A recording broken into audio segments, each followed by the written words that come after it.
बेटियां कभी बोझ नहीं होती। कविता अपने माता पिता की बहुत लाडली थी। 3 बड़े भाइयों की बहन थी। कोई भी चीज की कमी पर उसी वक्त सामने हाजिर हो जाती। पूरे घर में रौब था उसका। पूरे परिवार और नौकरों पर राजकुमारी की तरह हुक्म चलाती थी कविता। स्कूल में भी पूरा रौब था उसका। बड़े घर की लाडली जो थी वह ऐसे ही उसने कॉलेज में दाखिला लिया। उसके ठाट बाट बड़ी गाड़ी में आना जाना, हर दिन नया फैशन देखकर हर कोई उससे दोस्ती करना चाहता था। थोड़े ही दिनों में उसके बहुत से दोस्त बन गए। पूरे कॉलेज में उसकी अपनी पहचान थी। इन दिनों उसके घर एक रिश्ता आया। खानदानी लोग थे और पापा की पुरानी जान पहचान थी उनके साथ। कविता के साथ कोई ज़बरदस्ती नहीं थी, पर कविता ने फिर भी हाँ कर दी, क्योंकि वह अपने परिवार से बहुत प्यार करती थी। वह जानती थी कि वह लोग उसका अच्छा ही सोचेंगे। लड़के का नाम राज था। राज काफ़ी पढ़ा लिखा और समझदार लड़का था। ससुराल वाले भी बहुत अच्छे थे। ससुराल में कविता की जगह वैसी ही थी जैसे कि मायके में। कोई भी कार्य कविता की सलाह के बिना नहीं होता था। सबकी लाडली बहू बन गई थी। फिर उसके घर एक बेटे का जन्म हुआ। राहुल कविता को जान से प्यारा था। पोता पाकर ससुराल वाले तो फूले नहीं समाते थे। कविता कभी कभी सोचती थी कि उसकी किस्मत कितनी अच्छी है। उसका हर अपना उससे कितना प्यार करता है। चाहे जीवन में कैसा भी समय आए, मेरे अपने हमेशा मेरे साथ हैं। मैं कभी अकेली नहीं हो सकती। कितनी खुशकिस्मत हूँ मैं। पर शायद कविता की खुशियों को उसकी अपनी ही नज़र लग गई। एक दिन वह मायके जाने की जिद कर बैठी। राज को बहुत काम था, लेकिन वह फिर भी उसे ले गया। रास्ते में उनकी गाड़ी अन्य गाड़ी से टकरा गई। कविता, राज और राहुल बहुत बुरी तरह से जख्मी हो गए। काफ़ी दिनों के बाद, इलाज के बाद राज और राहुल तो ठीक हो गए, लेकिन कविता पूरी तरह ठीक ना हो सकी। सर पर चोट लगने के कारण वह अपनी आंखों की रोशनी खो बैठी। अब कविता की किस्मत जैसे उल्टे पांव चलने लगी।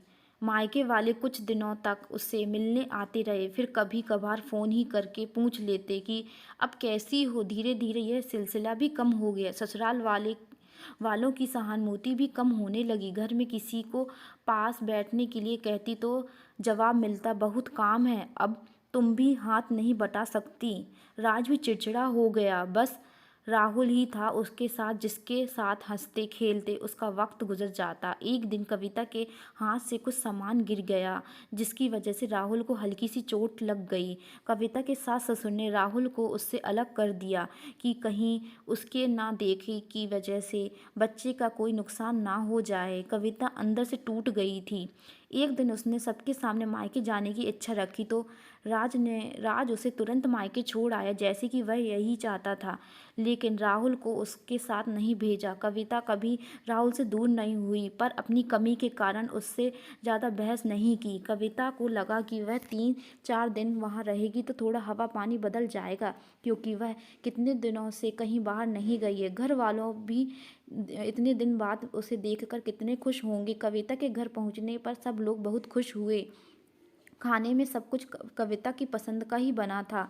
उसने अपने मम्मी पापा और भाई भाभीियों से दिल खोलकर बातें की। उनके छोटे छोटे बच्चे भी बुआ के साथ घुल मिल गए थे। रात को सोने के वक्त जब वह अपने कपड़े बदलने लगी तो उसे पता चला कि उसका बैग तो बहुत भरा हुआ है। वह सब समझ गई। वह बहुत उदास हो गई। कुछ दिनों तक तो सब कुछ ठीक रहा, फिर जैसे सब बदलने लगा। सबका व्यवहार बदल रहा था। सब लोग जैसे थक चुके थे उससे। सब लोग घूमा फिरा कर पूछ लगने लगे कि राज कब आ रहा है उसे ले जाने। वह बहाना बना देती, जबकि वह जानती थी कि उस घर से अब उसके लिए कोई जगह नहीं है। कविता से चलते वक्त कुछ ना कुछ नुकसान हो जाता। थोड़ी बहुत टोका टाकी उसे सुना देती, वह टाल देती। एक दिन उसके हाथ से लगकर एक कीमती फूलदान टूट गई। छोटी भाभी ने बहुत हंगामा मचाया। कविता के माता पिता रोज रोज के झमेले से तंग आ गए थे। उन्होंने राज को खुद से फ़ोन कर दिया। राज कविता को अपने घर ले आया। कविता को अपने परिवार वालों से ये उम्मीद ना थी। जिस कविता के कहे बिना घर में एक पत्ता भी नहीं हिलता था, उस घर के लिए वह अब बोझ बन चुकी थी। राज के साथ ससुराल आते वक्त वह बहुत खुशी थी, क्योंकि वह अपने घर जा रही थी, अपने जिगर के टुकड़े राहुल के पास। परंतु यह खुशी भी कुछ पल भर की ही थी। सारा बंदोबस्त पहले से ही किया जा चुका था। कविता को सीधे ऊपर वाले कमरे में पहुंचा दिया गया।